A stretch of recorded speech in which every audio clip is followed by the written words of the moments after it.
Hola, ¿qué tal? Buenas noches, bienvenidos a Tuerca Actualidad. Esta semana, como ven, no estamos en plató, hemos volado hasta Estrasburgo, donde se ratificaba en el Parlamento Europeo el Tratado CETA, el Tratado de Libre Comercio entre la Unión Europea y Canadá. Y en esta ocasión me toca a mí acompañarles porque Noelia Vera está haciendo sus labores parlamentarias en Madrid. Así que sin más, yo soy Alejandro López de Miguel, periodista de Público, y les presento a la mesa que tenemos para analizar la aprobación del CETA de hace un ratito. A mi derecha tengo a la diputada Lola Sánchez Candentey, de Unidos Podemos. Hola, Lola. Hola, muy buenas noches. ¿Qué tal? Al otro lado tengo a Matilde Dupré, del Instituto Veblen, es un think tank. ¿Qué tal? Buenas noches. Hola. Hola. Y a Marijé Echevarría, sindicalista de Estelias y de la plataforma de Euskal Herria contra el TTIP. ¿Qué tal? Buenas noches. Pues como les contábamos, el Pleno ha aprobado por 408 votos a favor y 254 en contra, con 33 abstenciones, el Tratado CETA, que considerado por los contrarios a él como el gemelo del TTIP, el caballo de Troya de este acuerdo de libre comercio. Y nosotros vamos a recuperar un vídeo que hicimos hace un par de meses y que todavía sigue en vigor, preguntando en la calle qué entendían los ciudadanos cuando oían CETA o TTIP. Este es el vídeo. Me suena a Zapatero. Z, ZP... No me suena, la verdad, no los he escuchado nunca. No, tampoco, ni idea. No tengo idea. No, la verdad es que no tengo ni idea. No lo sé. Ni idea. Tengo que decir que concretamente no podría hablar de él.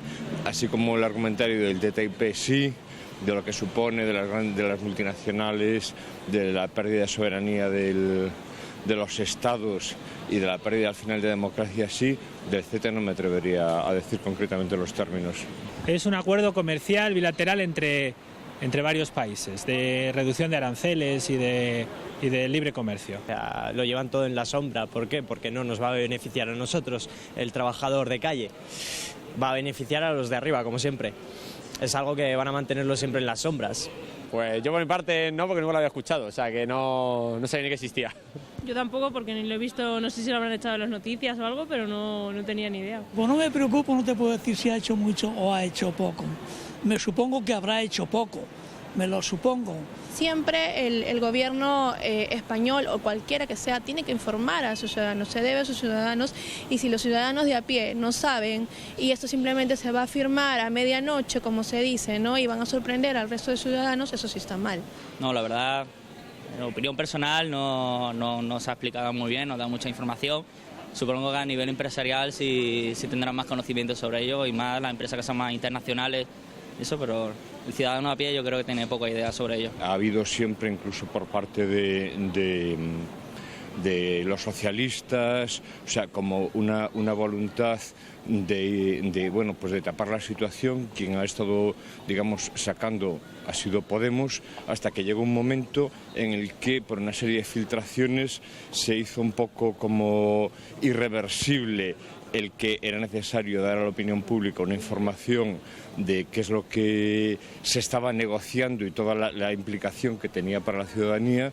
Y bueno, hubo ahí un punto de inflexión, pero realmente quien ha estado denunciando el tema es Podemos.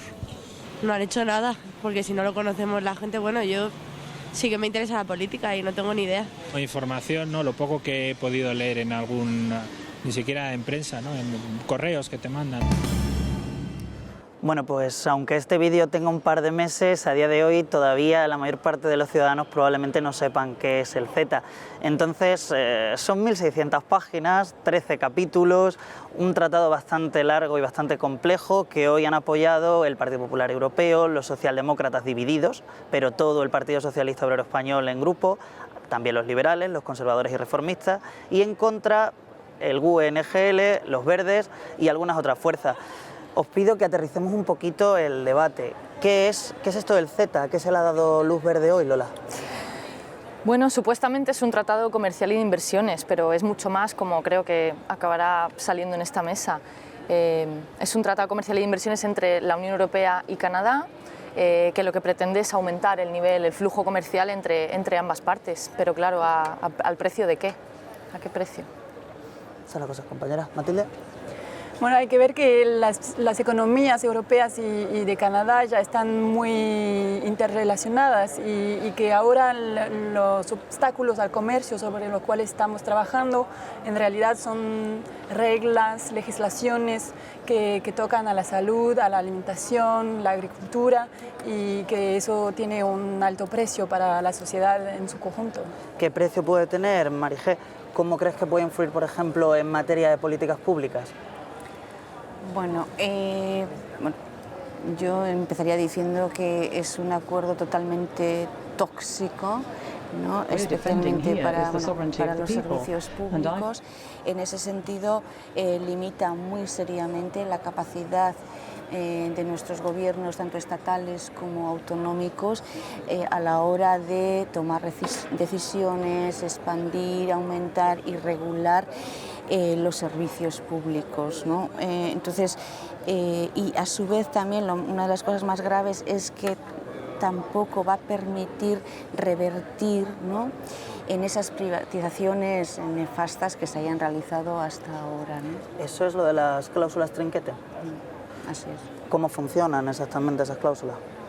Bueno, la cláusula trinquete viene a decir que lo que se ha privatizado o externalizado, ¿no?, como se llama ahora, no puede volver a manos de lo público, ¿no?, básicamente. Pero lo que dice el PSOE, que hoy ya decíamos que ha votado a favor y que ha dicho que es un tratado en definitiva bueno para los europeos y para los canadienses, que habla del aumento del PIB, de la creación de empleo, lo que dicen al respecto de los servicios públicos es que no entran en el tratado. No es cierto.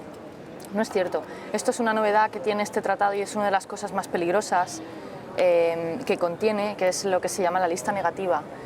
Es decir, cada Estado ha podido entregar a la Comisión Europea una lista de los servicios que no quiere que sean privatizados. Pero todo lo que no está en esa lista es susceptible de serlo. Entonces, claro, pues servicios que puedan ir apareciendo según las necesidades de la ciudadanía, etcétera, y no están en esa lista, automáticamente van a ser privatizados. Por cierto, España, la lista de reservas, que es como se llama, es absolutamente ridícula. Es uno de los estados de la Unión Europea que menos reservas ha puesto. Y bueno, pues ahora mismo en España, si se llega a ratificar el CETA en el Parlamento español, prácticamente absolutamente todo será privatizable. Luego hablamos de la ratificación en el Parlamento español porque también es interesante que el CETA tenga que pasar por los parlamentos nacionales de los 28. Pero, por ejemplo, he leído que había 11 estados que no habían incluido una excepción para que las residencias para personas mayores de larga estancia puedan llegar a ser privatizadas. España no la ha puesto. España no la ha puesto. ¿En qué otros sectores creéis que puede influir drásticamente desde el día en que se empiece a aplicar provisionalmente, que será dentro de un par de meses aproximadamente? ¿En qué sectores se va a notar ya la presencia del CETA? Bueno, la otra innovación del CETA es ese mecanismo de cooperación sobre las reglas que va a poner en la misma mesa personas de la Unión Europea y del Canadá para hablar de todas las reglas existentes y de las reglas que queremos poner sobre nuevos aspectos de la vida, de reglas sanitarias, de reglas sociales o medioambientales y ese comité va a verificar que ninguna de esas nuevas reglas tiene un impacto negativo sobre el comercio. Quiere decir que en nombre del comercio quizás vamos a renunciar a reglamentar en nuevos aspectos. ¿Cómo crees que puede influir esto en servicios públicos, el hecho de que haya estos tribunales de arbitraje? Incluso lo de estos tribunales es que es una arquitectura jurídica de la impunidad que nos lleva a épocas de la feudales, ¿no? Es que es incomprensible que puedan tejerse estas arquitecturas jurídicas, ¿no? Entonces yo igual también quería volver a lo que ha dicho antes Lola, ¿no? Que el Estado español, el gobierno español ya ha firmado su compromiso de privatización de los servicios por ejemplo, de las residencias. Esto ya ha palabrado, o sea, ya ha dicho que se compromete a largo plazo, ¿no? ¿Y esto qué consecuencias puede traer? El hecho de que se ceda y se privaticen estas residencias. Se privatiza totalmente y luego tampoco podemos olvidar que son sectores totalmente feminizados. Todas sabemos que los sectores que son o se van feminizando, las condiciones laborales son muchísimo peores y esto vamos a volver, no vamos a conocer los servicios sociales y los servicios públicos como hemos conocido hasta ahora, ¿no? Y desde lo social, desde la acción en la calle, desde la protesta, ¿qué se puede hacer contra estos tratados? Ahora te preguntaré a ti por la parte institucional. Bueno, lo interesante es que en varios países hubo movilizaciones muy grandes y que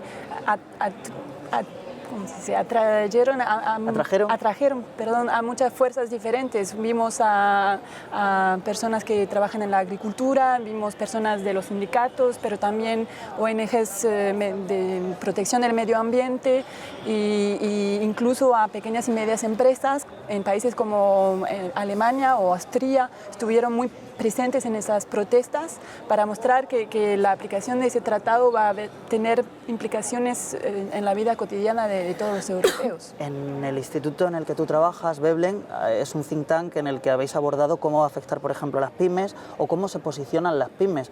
Lo que se dice ahí dentro y lo que se ha dicho ahora mismo en la Eurocámara es que es un tratado que va a favorecer a todas las empresas, grandes, pequeñas, de todos los tipos, para poder exportar. ¿Qué dicen las pymes realmente?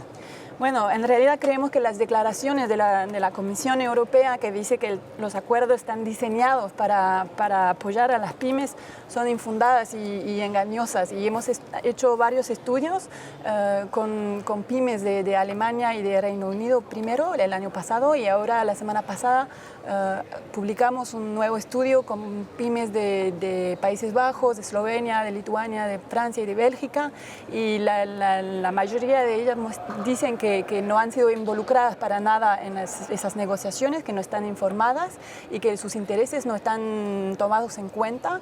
Quizás para las pocas que ya exportan en Canadá va a tener algunos aspectos positivos, pero para la mayoría que tienen mercados locales o europeos, en realidad van a enfrentar una competencia más fuerte por parte de las grandes empresas, que van a poder beneficiar de esos nuevos derechos, como el mecanismo de resolución de litigios entre inversionistas extranjeros y los estados, que esto crea un sistema con dos velocidades, ¿no? Que no, las pequeñas empresas nacionales no van a tener acceso a ese tipo de derechos. Por un lado las empresas y por otro lado las empresas grandes que pueden acceder a estos tribunales, ¿no? Y aparte de eso, las grandes empresas internacionales ya tienen la posibilidad de localizar sus actividades en función de las reglas fiscales, tributarias, de medio ambiente y sociales más favorables, y no hemos puesto nada en el CETA para estar seguro de que las reglas del juego estén justas para todas las empresas. ¿Tú cómo lo ves? Por ejemplo, hablábamos de las empresas, de las pymes, de cómo lo ven las pymes.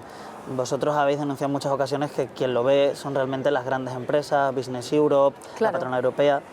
Claro, es que, bueno, por ejemplo, para el CETA, yo personalmente no tengo datos, porque cuando llegamos al Parlamento Europeo el CETA estaba prácticamente cerrado ya las negociaciones, pero respecto al TTIP sí, y son gemelos, son hermanos y entendemos que han sido negociados de la misma manera, y hasta el 96% de las reuniones que ha tenido la Comisión Europea en relación al TTIP han sido con las grandes empresas, no con las pymes, no con los autónomos, no con los trabajadores ni con los sindicatos. 96%, es una barbaridad. Son ellos los que han redactado ambos tratados y se ve nada más leerlo, ¿no? Es una lista de deseos, si lo ves así lo entiendes perfectamente. Es una lista de deseos, una lista Papá Noel de las grandes corporaciones de cómo les gustaría modelar la globalización y el comercio mundial, y bueno, pues aquí lo tenemos ya dentro. ¿Hasta qué punto está relacionado esto con la puerta giratoria? Leíamos en el dossier que preparaban los compañeros de La Tuerca, leíamos que el señor Karel de Gucht, el comisario de comercio anterior a Malmström, pasó por la puerta giratoria, el señor Durão Barroso lo hizo con Goldman Sachs, aquello fue muy sonado. el primer ministro canadiense también está de asesor en este tipo de empresas, también de empresas internacionales, después de haber firmado el Tratado de Libre Comercio canadiense. Sí, también, y seguramente veamos a la señora Malmström pues entrando en algún consejo de administración como premio a su gran trabajo en relación al TTIP y al CETA. También, bueno, tenemos eurodiputados aquí dentro que yo considero y nuestro partido considera que hay unas irregularidades enormes y unas incompatibilidades brutales, ¿no? Y tenemos a la señora diputada ponente del informe TISA, que será el siguiente tratado contra el que tengamos que luchar, pues que ha estado entrando y saliendo, o sea, una puerta giratoria de ida y vuelta constantemente. Viviane Reding es. Sí, Viviane Reding todavía sigue siendo miembro de consejos de administración de empresas mineras. O sea, no es ninguna tontería, ¿no? ¿Qué peso puede dar a las mineras? Porque tengo entendido que en Canadá están en bolsa como el 75% de empresas mineras mundiales que cotizan en bolsa allí. Sí. ¿Qué consecuencias puede traer esto? Y hablabas del TISA. El TISA, uno de los anexos que se ha filtrado, porque estas cosas se conocen por filtraciones, prácticamente equiparaba las energías convencionales con las renovables. Claro, si es que de eso se tratan. Estos tratados en realidad son como un constitucionalismo disfrazado de tratado comercial, pero lo que están construyendo es una constitución para las multinacionales, porque son leyes que van a estar por encima de las constituciones internas y, por ejemplo, en relación y en algunos casos hay incompatibilidad clara, como en relación al sistema de protección de los inversores, es totalmente incompatible con el Estado de Derecho, porque bueno, nuestra Constitución, en el artículo 14, dice que todos somos iguales ante la ley y el día que esto entre en vigor desaparece la igualdad ante la ley, ¿no? Porque un inversor extranjero tendrá acceso a una justicia privada y paralela, especial para él o para ella, a la que yo no puedo acceder, ni ningún ciudadano español.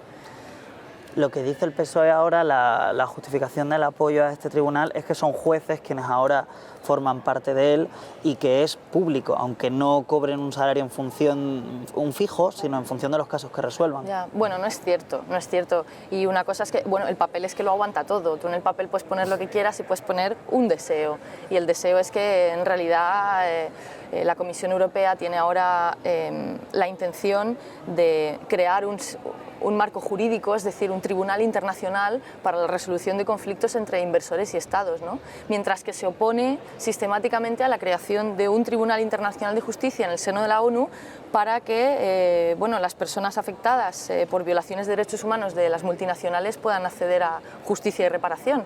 A eso se oponen totalmente, en cambio sí que quieren lo otro, ¿no? Es una especie de suprajusticia, una justicia que está por encima de cualquier otra cosa, de los estados, de la ONU, del Tribunal Internacional de Justicia, de todo, donde ellos tienen pues todas las preferencias para demandar legislaciones estatales que emanan de un parlamento. O sea, es un cortocircuito brutal a la democracia. Y además no hay ningún estudio económico que muestra una relación positiva entre la creación de ese tipo de mecanismo de justicia privada y el nivel de inversiones. Y no necesitábamos ese tipo de mecanismo entre Canadá y la Unión Europea, porque ya tenemos justicias que funcionan bien y las empresas pueden ir en justicia de manera normal. No teníamos que crear esos nuevos derechos. Y hay países que siempre han rechazado ese tipo de mecanismo en sus tratados bilaterales, como Brasil, por ejemplo, y bueno, no tienen problemas con firmar tratados bilaterales con otros países. Por lo que hemos leído, España fue el país más demandado ante este tipo de tribunales en 2015, como 16 denuncias, una cosa así. Y la novedad en este ICS es que hay un tribunal de apelación, pero los costes siguen siendo los mismos, ¿no? O sea, la estimación es que el proceso cuesta unos 6 millones de euros, 7 millones de euros. Y ahora tenemos una industria especializada en acompañar esas empresas para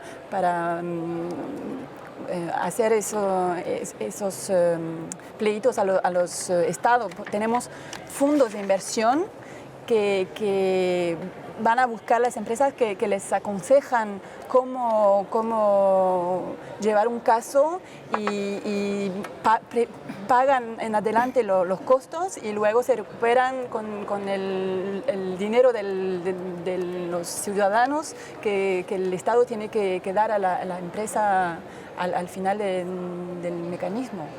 He leído que los sindicatos habéis criticado que no haya un mecanismo de sanción a las empresas en el caso de que no cumplan los convenios de la OIT, los derechos laborales. Ya, pero todo eso al final queda en papel mojado, ¿no? A la hora de la verdad. Lo demás, cuando tenemos tantas experiencias, ¿no? Y ya de lo que suponen otros tratados como el TAFTA y así, ¿no? Y seguimos, ¿no? Se sigue, o sea, se sabe todas las multas millonarias que ha habido. Además, los países intentan ocultarnos y tal, ¿no? Pues para que no salgamos a la calle y sigues, es que es... Sobre esa ocultación que mencionaba, Lola, tú como eurodiputada has podido acceder a esa reading room tan misteriosa en la que...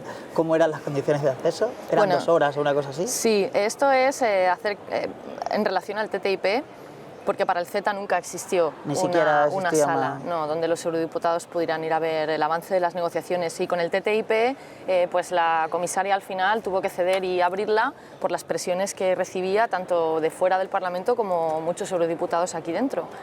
Las condiciones, bueno, pues vergonzoso, porque que un representante elegido democráticamente sea prácticamente cacheado por un funcionario del Parlamento para que no puedas meter ni tu boli, ni un papel, ni tu móvil, ni siquiera el abrigo, para ver esos papeles, pues dice mucho, ¿no? Yo, a la primera vez que entré, cuando vi todo el procedimiento y todo lo que tenía que firmar, un documento de confidencialidad, ¿no? Por el que me comprometo a no decir nada, ni siquiera en sede parlamentaria, que es muy fuerte, ¿no? Porque es información que tengo ahí que no puedo usar para el trabajo parlamentario, no se puede hablar.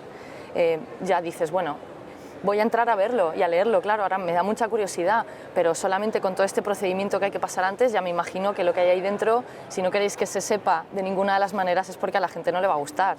¿Vosotros cómo habéis enterado de las cosas? Perdona. Bueno, y en el caso del CETA, el mandato de negociación de la Comisión Europea fue publicado después del final de las negociaciones.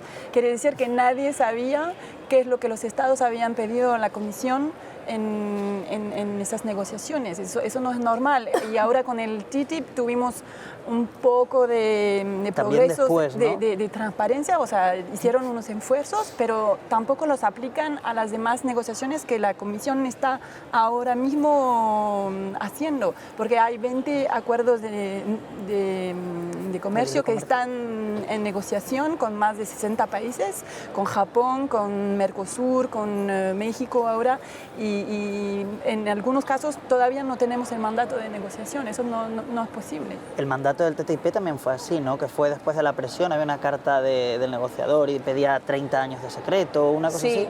Sí. Bueno, eso en teoría sigue vigente. El señor Ignacio Bercero, que era el negociador por la Comisión Europea del TTIP, sí que es verdad, le dijo a su homólogo estadounidense que los documentos de negociación iban a ser secretos durante 30 años. Yo creo que no se refería al documento al mandato de negociación que fue publicado, pero un poco como a regañadientes. Quiere decirse, cuando ven tanta presión, es como, venga, toma, ahí lo tenéis y nos dejáis tranquilos un rato. Pero bueno, pues esperemos que el TTIP acabe muriendo. Si muere será por la presión ciudadana, no hay que darle las gracias al señor Trump para nada, sino todo lo contrario. Y bueno, pues que algún día todo eso sea público y veamos cómo se fue gestando todo eso, ¿no? Y que nos sirva para prevenir también.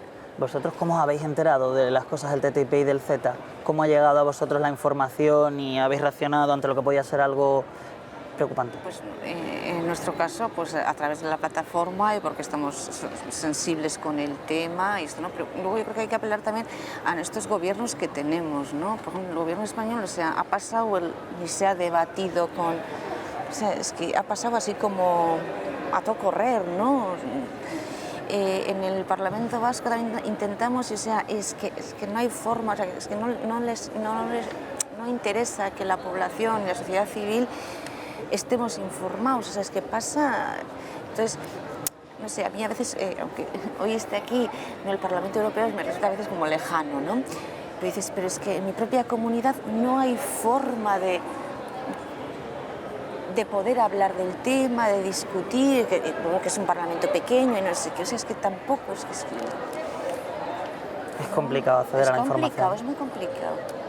Nosotros, bueno, hemos publicado una serie de informaciones sobre el TISA, el TTIP y el CETA en público, pero la verdad es que la falta de facilidades a la hora de facilitar información ha sido constante. Sin embargo, tenemos que pasar al segundo bloque a raíz de lo que decías, Lola, y queríamos hablar un poco del CETA, de Trump y de Marine Le Pen y de esta ecuación tan rara que pintaban hace un ratito dentro del Europarlamento. Tenemos un vídeo para ello. We're defending here is the sovereignty of the people, and I feel that the multinational companies cannot make a state pay the costs and run counter to popular sovereignty for reasons that they think would run counter to their own commercial interests, and we've seen how this works.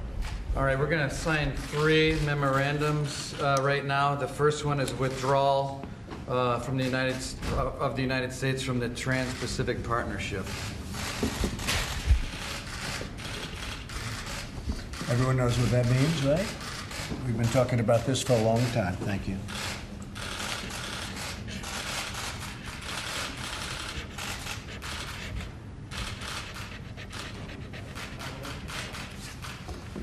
Okay.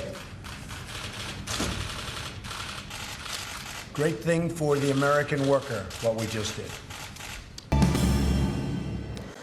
Make America Great Again. Bueno, pues lo que acabamos de ver, esa firma de Trump de la salida del acuerdo con el Pacífico, tiene algo que ver, tiene alguna reverberación con lo que acabamos de escuchar en la Cámara cuando tanto el Partido Popular Europeo como los socialdemócratas acusaban a la izquierda europea de votar de la misma forma que la señora Marine Le Pen o que el señor Trump.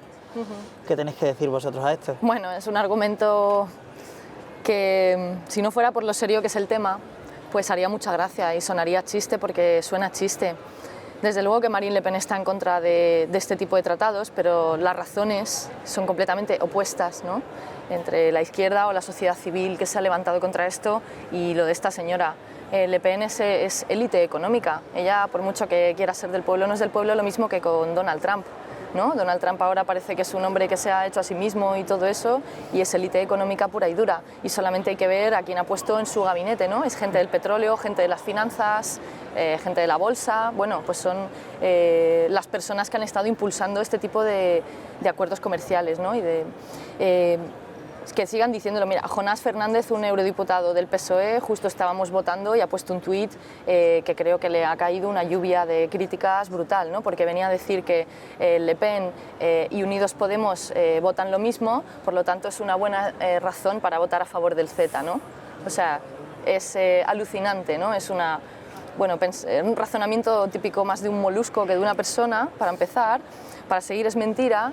Y para continuar, si esa es la razón por la que él ha votado el CETA, pues a lo mejor podría habérselo leído o haber leído alguno de los múltiples informes que han salido de think tanks como el suyo, donde viene bien clarito los peligros del CETA. También quiero decir que la UGT, el sindicato adscrito al Partido Socialista, ha pedido a sus eurodiputados que votaran en contra y no les han hecho caso. Entonces yo le pregunto a Jonás Fernández si la UGT es Le Pen también, porque según su razonamiento, pues... O si los diputados socialdemócratas que han votado en contra también claro, son... los franceses y los belgas, por ¿Y ejemplo. cómo explicáis entonces el voto de Le Pen? ¿Por qué Le Pen y por qué Trump van en esa dirección? Bueno, Le Pen y Trump son los auténticos populistas, y ser populista significa que yo recojo lo que escucho en la calle, las demandas que escucho, y me aprovecho de esa situación de descontento generalizado que hay para llegar al poder, pero esas personas no van a trabajar en ese sentido, ¿no? Yo creo que eso lo tenemos todos muy claro. Es populismo puro porque utilizan eso para llegar al poder y ya está. Pero eso no significa que no formen parte de esa élite económica y que por un lado quieran cerrar muros hacia los de fuera, pero eso no significa que ellos no quieran seguir exportando todo lo que puedan, ¿no? Es una competición. Y además hablaron mucho, pero Marine Le Pen no estuvo en la comisión de negocio el día que se debatió acerca del CETA. Y bueno, era ausente y no votó en contra ese mismo día. Y bueno, ahora creo que sí estaban aquí en el Parlamento para la plenaria, pero muestra que tampoco han sido muy activos. Y el problema es que ahora cierra completamente el debate, porque o uno es a favor de comercio o en contra, o a favor de Trump y de Le Pen o en contra, y se vuelve muy difícil pedir otro tipo de acuerdo de negocio, porque podríamos pensar que la política europea en cuanto a negocio podría ser pedir contrapartes más fuertes en términos de reglas fiscales, tributarias, medioambientales, sociales, para abrir acceso a nuestro mercado interior, porque somos un gran mercado y podríamos expandir. Bueno, no, pero promover ese tipo de reglas progresistas, pero no usamos esa política en ese objetivo y es muy difícil pedir eso en ese debate tan cerrado. ¿Cómo lo ves tú, Marigep? Bueno, primero que el lenguaje también lo manipulan muchísimo, o sea, son unos artistas de la manipulación, ¿no? Yo como maestra, qué capacidad de manipular todo, ¿no? Y luego ya haces un poco, tuve una curiosidad de investigar un poco quiénes estaban en los cargos administrativos de las transnacionales, ¿no? Entonces, pues es evidente que por más que intenten ahí, ¿no?, utilizar esa manipulación, pero están encantados, ¿no? Están encantados. Y además, aparte de eso, lo peligroso es el acceso que tienen esos consejos, esas multinacionales, o sea, tienen un acceso sin ninguna restricción a la hora de la contratación, o sea, En materia de contratación, por ejemplo, el CETA, por ser lo más concreto posible, ¿qué supone? ¿Cómo afecta? Pues va a suponer que nuestros gobiernos, o sea, van a tener cantidad de dificultades y muchísimas limitaciones para gestionar los servicios públicos. Los servicios públicos van a quedar en manos, porque los han puesto a la venta, ¿no?, en manos de multinacionales. Y luego las condiciones laborales, entonces ya no tienen capacidad para ampliar la plantilla de profesores, o sea, van a tener muchísimos límites, y no solamente de aumentar, o sea, no van a poder crear empleo público, ¿no?, sino tienen la obligación además de que lo hagan, de que estén presentes estas empresas, y si no lo hacen van a ser castigados. Otro aspecto es que las provincias en Canadá tenían reglas muy fuertes en todos los mercados públicos para apoyar a empresas locales, para apoyar a empleo local, y son reglas que eran muy apoyadas por ONGs medioambientales, por los sindicatos y también por las pequeñas y medianas empresas. Y en esa negociación logramos pedir que ese tipo de medidas sea ahora prohibido, y es algo, bueno, los europeos se felicitan en ese resultado, pero hubiéramos podido hacer al revés, pensar que son reglas que sí sirven la economía local y que deberíamos inspirarnos de esas reglas en Europa. A mí eso me parece súper importante, ¿no?, el subrayar eso de que no se va a poder contratar a empresas no lucrativas, pequeñas de nuestro territorio, ¿no?, empresas cercanas.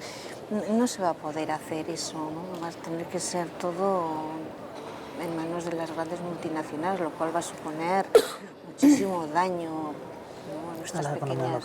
Sí. Por ejemplo, en lo de los restaurantes colectivos, es imposible hoy en día poner un criterio de localidad para los productos que se compran para esos restaurantes colectivos. Y con ese tipo de tratado va a ser más y más difícil cambiar ese tipo de reglas en Europa. Este tipo de tratados, Lola, ¿llevan a una UE un poquito más homogénea, aunque sea homogénea dentro de la precariedad, o acentúan todavía más la brecha entre centro y los países más ubicados en la periferia? Claro, lo que sí que va, según los estudios independientes que se han hecho, es muy curioso porque parece ser que los países más dañados van a ser los del centro, es decir, los más industrializados. Claro, si esto va a suponer una deslocalización, para empezar, ¿no?, empresarial brutal, industrial, pues los países que ya estamos desgraciadamente industrializados, como España y los países periféricos de la Unión Europea, lo vamos a sufrir menos. Parece ser que las bajadas más grandes de salario, de PIB, etcétera, van a ser en Francia, Alemania, Holanda y todo eso. Es muy curioso y además es que son estos países los que están promoviendo con más fuerza este tipo de comercio, ¿no? En cuanto a lo de la compra pública, sí quería añadir, porque es que es muy curioso, en general todo el comportamiento de las instituciones europeas, ¿no?, se comportan un poco, o sea, con bastante esquizofrenia, porque con esto de la compra pública que hablábamos, la Unión Europea sacó hace muy poquito tiempo unas recomendaciones a las administraciones locales para que hicieran compra responsable, para que fuera una compra pública sostenible, responsable, de cercanía, bueno, pues donde tengan fácil acceso las pymes locales, etcétera, porque hay que pensar la cantidad de dinero público que mueve un ayuntamiento, una diputación provincial, una comunidad autónoma, etcétera, y que si lo usa bien, pues puede ser una fuente de desarrollo endógeno muy importante.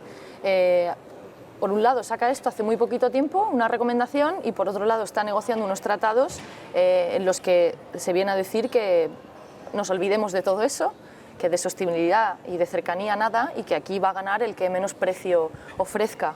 Entonces solo hay que pensar en un ayuntamiento, cualquier ayuntamiento de nuestro país, que quiera comprar 7 o 10 ordenadores y los compraba antes a la tienda del informático del pueblo, cuando venga la IBM y te deje tirados de precio 7 ordenadores, porque para la IBM no es nada, pero ya está ahí.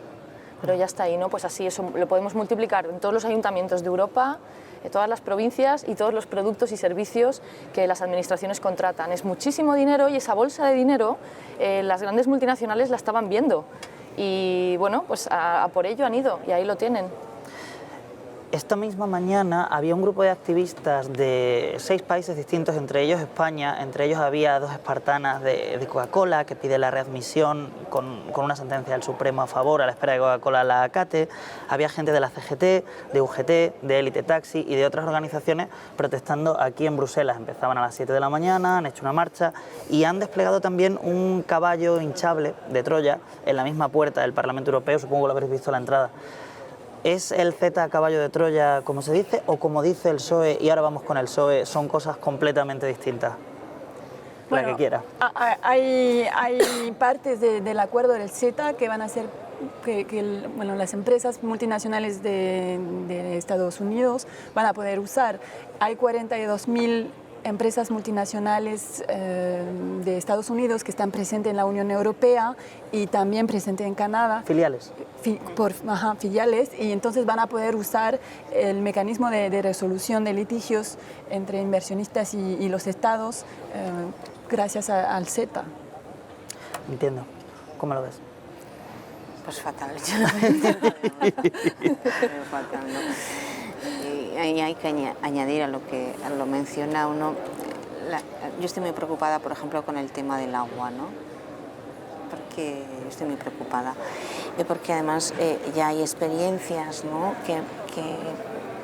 Y hay una tendencia a la remunicipalización del agua, y eso también va a haber muchísimas dificultades, no se va a poder seguir con ello, ¿no? Entonces, si ya el agua está en manos de las transnacionales totalmente impunes, si empezamos desde el agua, ¿no?, que no podemos vivir sin ese elemento tan esencial, si ya ni eso se puede controlar, incluso en territorios como el nuestro, que hay mucha agua y así, ¿no?, pues ahí tampoco vamos a poder remunicipalizar los servicios el agua. Es la mercantilización sí, de todo, somos lo mercancía. Que te puedas imaginar, es que nada quede fuera. ¿Pero son tan distintos el CETA y el TTIP, o la lógica y la orientación política es la misma? No, la lógica es la misma, exactamente la misma. ¿Qué pasa? Los que defienden tanto el CETA ahora dicen que es que Canadá es otra cosa, que Canadá no es Estados Unidos, porque Canadá es un estado de bienestar, Canadá tiene estándares laborales y medioambientales, etcétera, pero si es que no se trata, no tenemos nada en contra de Canadá ni de los canadienses, canadienses, ¿no? Se trata de que las empresas tengan un poder y que se sitúen muy por encima de los estados y de sus capacidades legislativas y lo del Estado de Derecho. Y entonces, ¿cómo se explica, tú que lo ves muy de cerca, la posición del Partido Socialista y de los socialdemócratas? Porque han votado divididos a día de hoy, sin embargo el PSOE todo a favor. Pues es que es incomprensible. A mí además es que me duele especialmente, porque si el Grupo Socialdemócrata estuviera de otro lado, pues sería mucho más difícil que esta casa aprobara barbaridades como las de hoy, ¿no? Y los socialistas, pues lo que he comentado antes, la UGT les está pidiendo que voten que no y ellos oídos sordos, pero no solo es la UGT, ¿no? Es tantísima gente. Pero bueno, aquí tienen una gran coalición montada y muy estable, muy fuerte, además.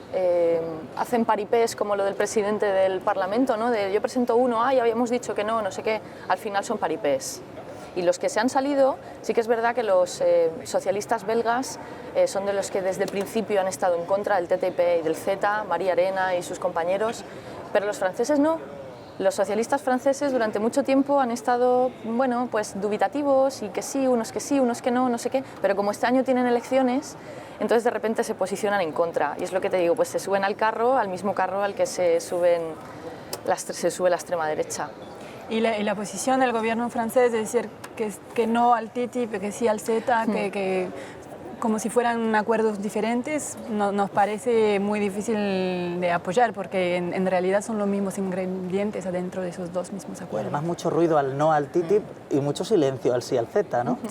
Sí, y hay esa idea que CETA sería un acuerdo como modelo que luego tendríamos que duplicar en otras negociaciones, pero en realidad, o sea, no hay ninguna mención del principio de precaución, no se trata nunca del Acuerdo de París sobre la lucha contra el cambio climático. O sea, hay muchas cosas que faltan en ese acuerdo, y si no logramos con Canadá, que sí es verdad que compartimos bastante cosas, poner esto adentro, ¿cómo lo vamos a hacer con el tratado de inversión con China o con el tratado de comercio con Japón, por ejemplo? Y luego también creo que el Estado francés también se escuda un poco también, porque sí es verdad que tiene en una medida buena relación con Canadá, que si el francés, que si no sé qué, que si estuvieron, ¿no?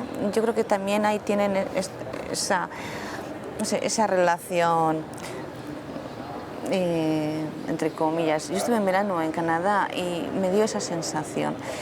Y luego, pues bueno, por ejemplo, recuerdo cómo me decían las canadienses y los canadienses, ¿no? Pues con el tema de la minería, que tanto se habla, ¿no? Decían, es que aquí hemos contaminado tanto.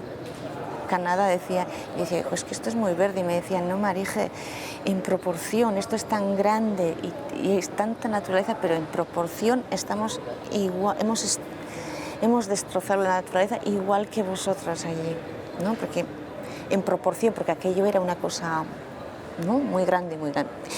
Y luego la minería, y decían, bueno, es que aquí, como hemos contaminado tanto durante tantos años, ahora ya no explotamos nuestras minas y las explotamos en el resto del mundo.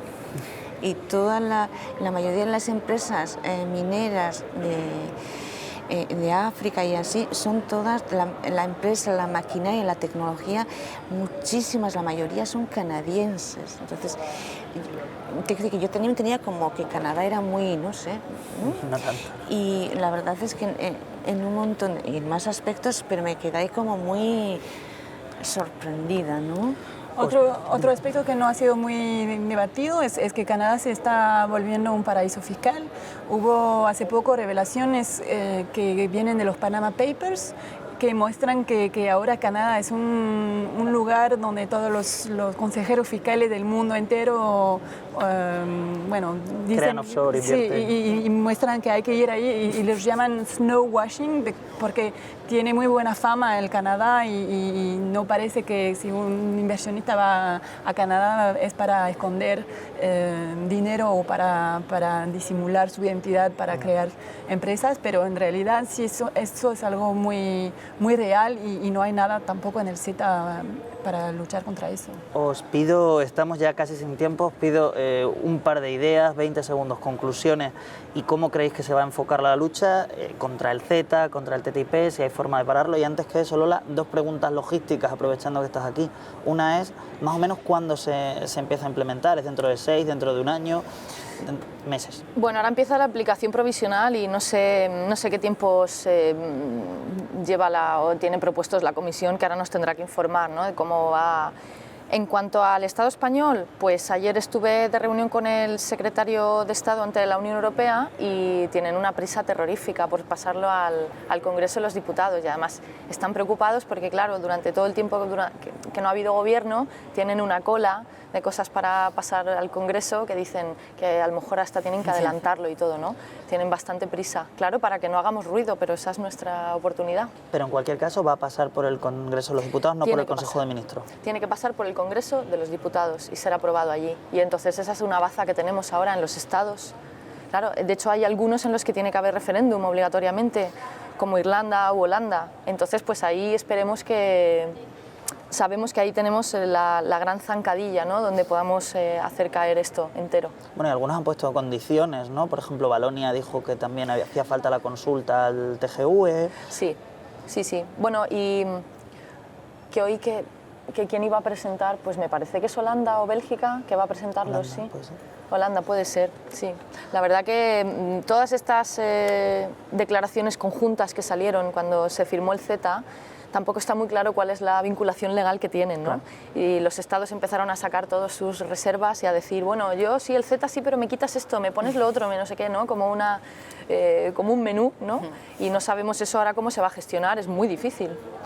Tus conclusiones, ¿cómo lo ves y qué es lo que va a pasar en los próximos meses, si se puede parar o no? ¿Cómo lo veo? Pues yo hoy he tenido un día muy malo, desde las 6 de la mañana corriendo para arriba y para abajo y es un día muy difícil, ¿no? Desde que entramos en el Parlamento Europeo, yo y mi equipo especialmente hemos estado centrados en el TTIP, el CETA, el TISA, tratados comerciales, y es muy duro ver pues eso, al Grupo Socialista entero votando a favor. La parte positiva, pues eso, que esto no se acaba aquí, que ahora hay muchas zancadillas en los Estados miembros, creo que son 35 o 36 los parlamentos que tienen que aprobarlo y ratificarlo, y bueno, pues 35 o 36 oportunidades que tenemos, porque supuestamente si cae en uno tiene que caer en todos, aunque seguramente ya estén buscando la manera de sortear ese problema, ¿no? Pero tenemos que ser muy exigentes también y hacer mucha lucha, mucho ruido en la calle y tener muy claro que esto no lo mata un partido político, no lo mata nadie en concreto, no lo mata Trump, no lo mata Le Pen, esto lo está matando la gente en la calle, como la gente que ha venido esta mañana y los que estaban anoche ya desde aquí, los que han salido en Berlín, en todos los países, los 200 ayuntamientos libres del TTIP y CETA que hay en España, más de 2.000 en toda Europa, 8 comunidades autónomas también que se han puesto en contra, asociaciones de jueces y de fiscales que se ponen en contra, ganaderos, agricultores, de todo. Eso es lo que mata el TTIP. Una larga lista, Matilde.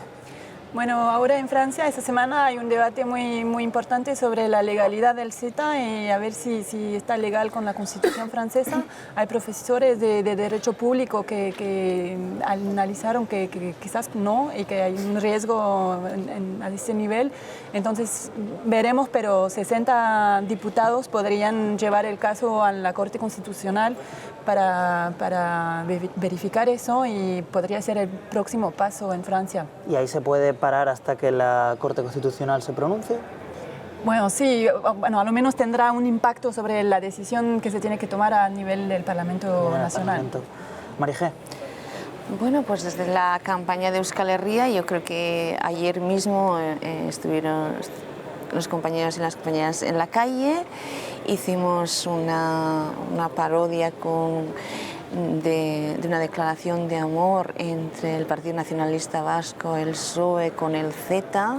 En las redes ha tenido mucho éxito, pues una parodia de por qué te quiero tanto y no sé qué, ¿no? Y yo creo que ha sido un éxito. Y en adelante, pues uno de los primeros objetivos también es el que se pueda al menos debatir en el Parlamento Vasco, luego seguir con el tema de las mociones y estar todos los días en la calle. A las tres, muchísimas gracias por haber sacado un hueco hoy. Gracias Mari Gemma, gracias Matilde, gracias Lola. Gracias a ti. Y nada, a ustedes muchas gracias por seguirnos y la semana que viene nos vemos ya otra vez, esta vez sí en Madrid. Muchas gracias, hasta pronto.